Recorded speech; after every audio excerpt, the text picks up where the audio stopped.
Oke, ini adalah lanjutan dari video sebelumnya yang tentang gradient overlay. Dan sekarang kita akan bahas gradient editor. Buat yang belum lihat video sebelumnya, nanti kalian bisa klik videonya di akhir video ini. Yang pertama untuk tampilannya itu adalah seperti ini. Dan untuk membuka gradient editor, kita bisa klik kanan di layer, klik blending option, dan klik gradient overlay. Baru klik warna gradasi ini. Nanti akan muncul gradient editornya. Kita juga bisa membuka gradient editor dari fill layer yang gradient.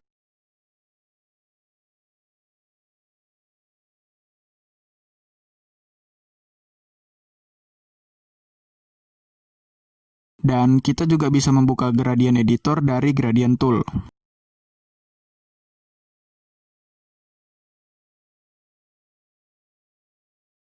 Oke, kita akan membahas mulai dari preset ini.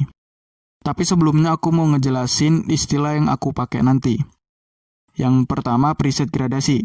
Ini adalah simpanan settingan gradasi kita. Jadi masing-masing gradasi ini namanya adalah preset gradasi. Dan kumpulan dari preset-preset gradasi itu namanya set gradasi. Tapi ini adalah istilah yang aku bikin sendiri, bukan dari Adobe-nya, dan ini supaya nanti kalian lebih gampang memahami isi video ini. Di kolom preset ini kita bisa menggunakan preset-preset gradasi yang tersedia. Dan kalau nanti kita ingin menyimpan settingan gradasi kita, simpanannya itu akan terkumpul di kolom ini.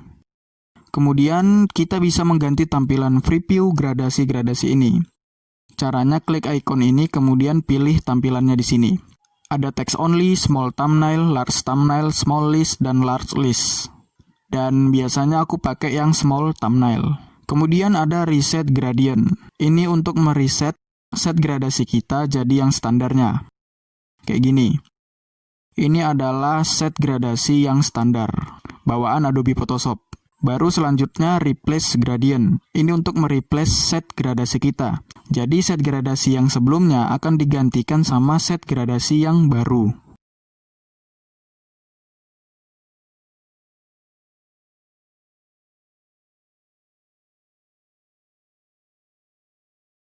Kemudian semua yang tersisa ini adalah nama file set gradasi yang ada di folder instalan Photoshop.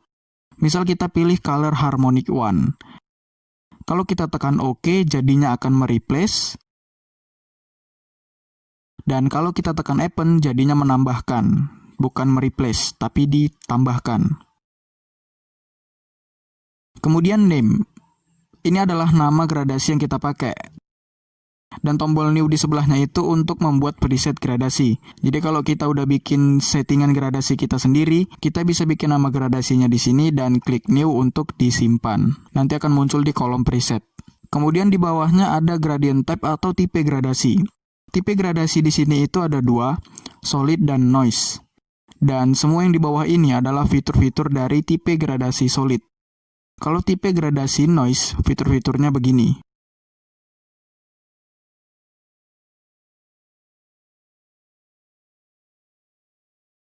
Kita mulai bahas fitur-fitur dari tipe yang solid dulu.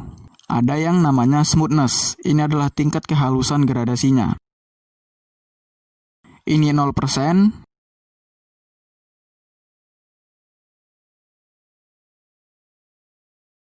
Dan ini 100%. Ya, walaupun hampir nggak ada bedanya sih. Tapi coba lihat contoh dua gradasi ini. Gimana? Apakah ada perbedaannya? Dan aku biasanya nggak pernah ubah-ubah settingan smoothness ini, selalu 100%. Dan di bawahnya smoothness ada bar warna gradasi ini.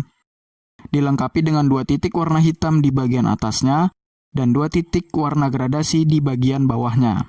Untuk titik yang bagian atas ini berfungsi untuk mengatur opacity gradasinya. Kalau kita klik icon hitam ini, nanti akan mengaktifkan fitur opacity di sini. Dan kita akan coba kurangin opacity-nya misal jadi 50%. Nanti barnya ada bintik-bintik begini. Yang artinya itu transparan. Makin jelas titiknya berarti makin transparan warnanya. Jadi kalau udah begini berarti gradasi kita itu berwarna orange ke biru yang transparan. Jadi nggak cuma warnanya aja yang bergradasi, tapi opacity-nya juga bergradasi. Kemudian titik tengah ini, kita akan bahas ini nanti aja. Dan sekarang untuk 2 titik warna gradasi yang ada di bagian bawah bar ini. Ini gunanya untuk mengatur warna gradasinya.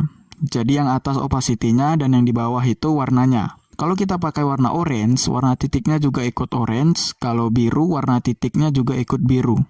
Kalau kita klik misalnya yang orange, nanti akan aktifin fitur color di sini. Kita klik warnanya kalau ingin mengganti warna gradasinya.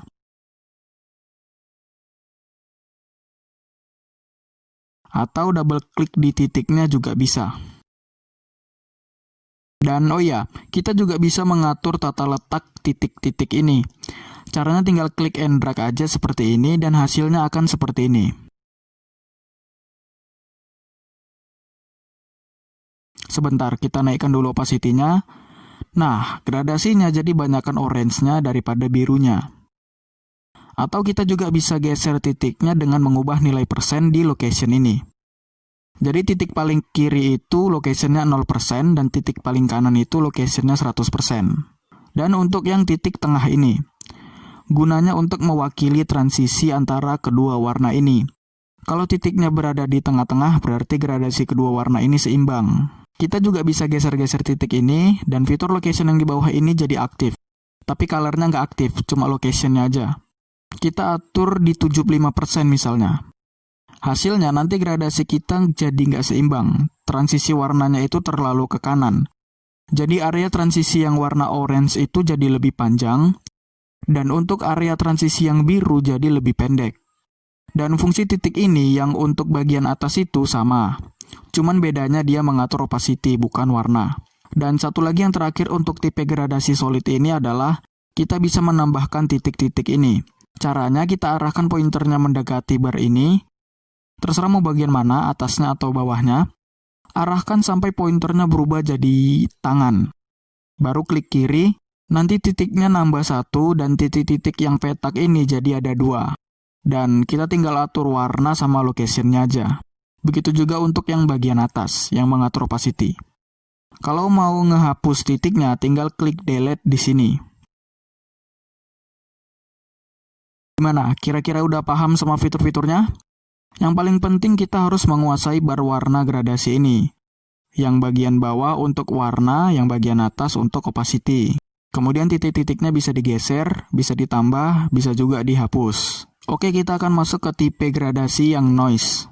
Di sini aku nggak bisa jelasin banyak karena masih awam di fitur gradasi tipe noise ini. Jadi yang pertama yang kita bahas adalah roughness. Secara bahasa artinya kekasaran. Jadi semakin tinggi nilai roughness, semakin kasar perbedaan warnanya. Contohnya kita ubah roughness-nya di 30%. Bisa kita lihat di bar warnanya ini, warnanya itu rada-rada halus. Kalau kita ubah ke 100%, warnanya jadi kasar. Perbedaan warnanya itu kontras banget. Jadi sesuaikan aja settingan roughness ini sama kebutuhan kita. Kemudian barnya. Barnya ini berbeda sama yang tipe solid sebelumnya. Kita nggak bisa ngatur warnanya, transparansinya, seperti yang di tipe solid. Jadi fungsi bar di tipe noise ini cuma sebagai preview aja. Kemudian color model. Ini adalah fitur yang nggak bisa aku jelasin. Kalian bisa coba-coba aja mainin warnanya. Ada 3 model warna yang bisa kita pakai. Yang pertama RGB, red, green, blue. Titik hitam di bagian sini itu sebagai shadow, dan titik putih bagian ini sebagai light atau cahaya. Jadi misalnya kita mau bikin nuansa merah misalnya. Berarti kita kurangin cahaya biru, dan kita naikin shadow merahnya. Biar warnanya jadi lebih merah cerah. Nah, itu adalah salah satu contoh untuk mengatur pewarnaan gradasi tipe noise ini.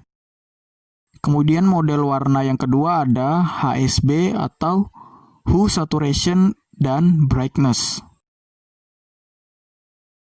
Kemudian yang ketiga ada LAB. L-nya lightness, A-nya antara hijau dan merah, dan B-nya antara biru dan kuning. Memang bedanya hijau dan birunya nggak terlalu kontras sih, tapi ya itulah color model di tipe gradasi noise ini. Dan di sebelah color model ada restrict color. Kalau diartikan secara bahasa, ini artinya batasi warna. Jadi kalau kita aktifkan fitur ini, warna yang dihasilkan tidak ada yang terlalu cerah dan tidak ada yang terlalu gelap nantinya. Kemudian di bawahnya ada Add Transparency. Ini untuk menambahkan efek transparan. Dan di bawahnya ini yang paling aku suka, Randomize. Kita tinggal klik aja, nanti warna yang muncul di bar akan berubah secara random.